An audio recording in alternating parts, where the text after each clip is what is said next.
بیٹے یا بیٹی کی شادی کے لیے شادی کا یہ وظیفہ 21 دن کیجیے گا۔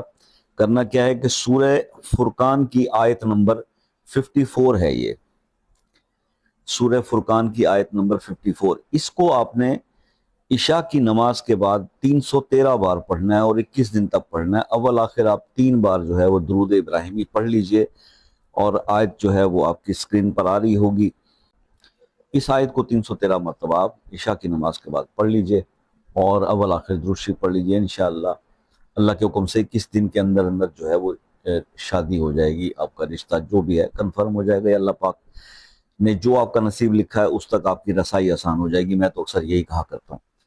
تو اللہ تعالیٰ سے بڑی توقع ہے اور بڑا یقین ہے اللہ کی ذات پر۔ مجھے تو بڑا یقین ہے اللہ کی ذات پر کہ اللہ تعالیٰ انشاءاللہ جس نے یہ عمل کیا اللہ اس کو ضرور